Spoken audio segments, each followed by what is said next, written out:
There was a time when humans believed they could live together in peace, not because they were better than we are today, but because they needed one another to survive. In that early world, there were no cities, no borders, no armies, only vast nature and the fragility of human life itself. People lived in small groups, around a water source, around a fire, around whatever could help them survive the night. Everyone knew one thing: alone, they could not fight hunger, they could not face wild animals, and they could not survive the darkness. Peace, in those days, was not a moral choice. It was a condition of survival. Humans hunted together. They shared food. They kept watch for one another through the night. And they believed that as long as they stayed together, tomorrow would come. For a very long time, that was enough. No one needed to take more than they used. No one needed to control others. And violence was not yet a necessary tool. But that world never stood still. The climate changed. Prey migrated. Water sources dried up and appeared elsewhere. Groups began to move. New paths were formed, and lands that were once quiet slowly filled with more and more footprints. When humans began to meet again in the same places, they were no longer the same as before. They still needed one another, but they were no longer certain that everyone could survive at the same time. And it was here, in that space, at that moment, that peace began to grow fragile. Not because humans changed overnight, but because the world around them had. Peace did not disappear, but it was no longer guaranteed.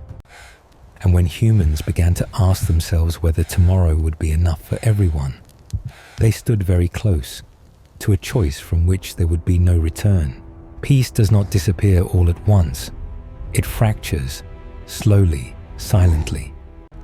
As the number of people in each group grows, food does not grow with it. The familiar animals vanish from the hunting grounds. Water sources that once sustained everyone begin to dry up during longer dry seasons. At first, people still share. They believe it is only temporary, but nature makes no promises. With every failed hunt, anxiety deepens. With every smaller portion, the look in people's eyes begins to change. They still sit together around the fire, but they no longer look at one another the same way. When resources are no longer enough for everyone, peace becomes a burden. Sharing is no longer instinctive. It becomes a sacrifice. And not everyone is willing to sacrifice. Fear begins to emerge. Fear of having nothing to eat tomorrow.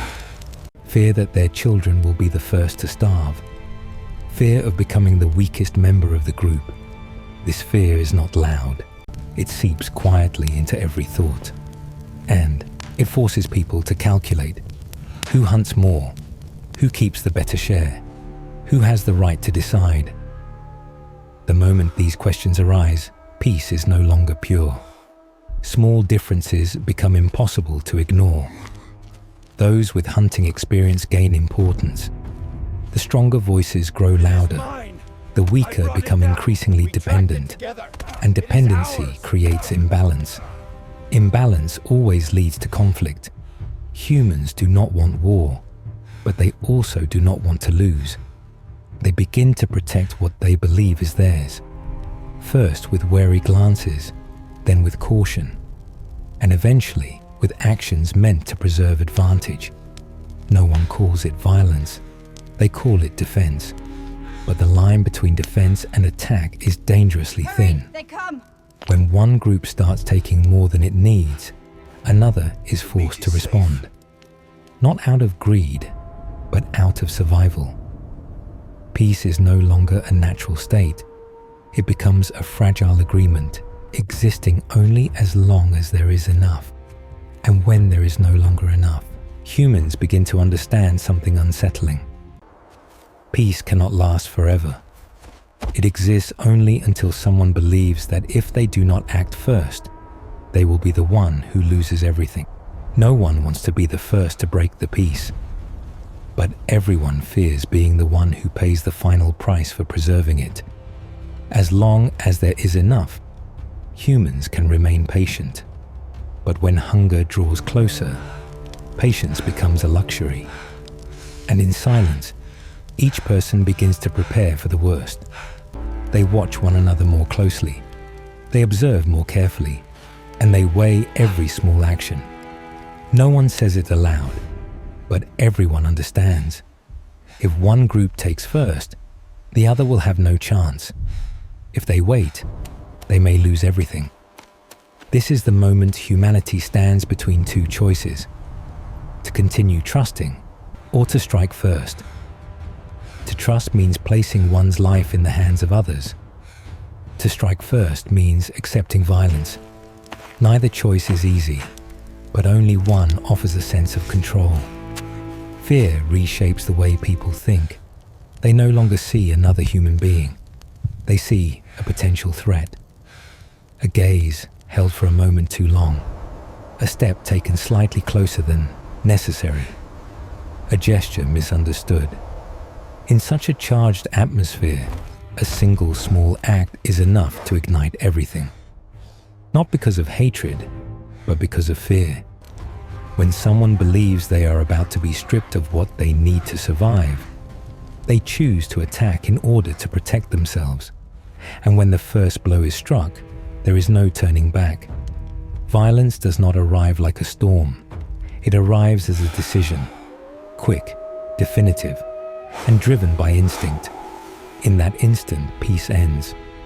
Not because humans hate one another, but because they believe that without violence, they will not survive. One action triggers another. One choice opens the door to countless similar choices. And violence, once an exception, begins to feel familiar.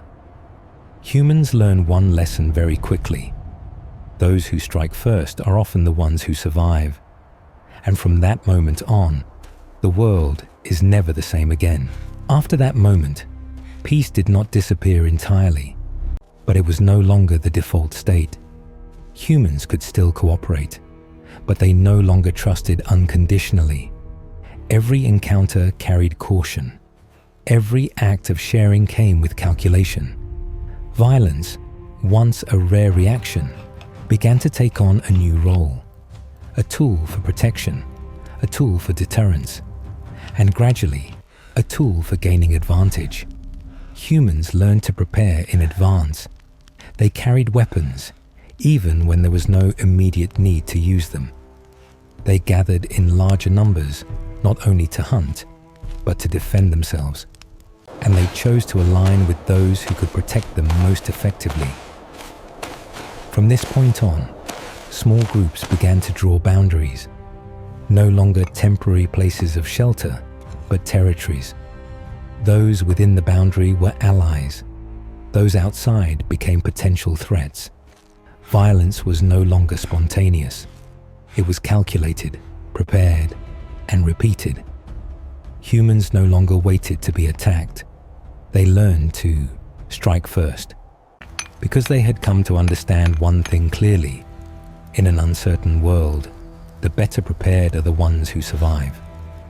From a series of small, early choices, a new order slowly took shape.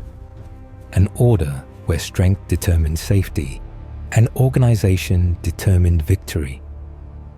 This was the moment when war ceased to be an accident. It became a method, a strategy, a permanent part of how humans survive.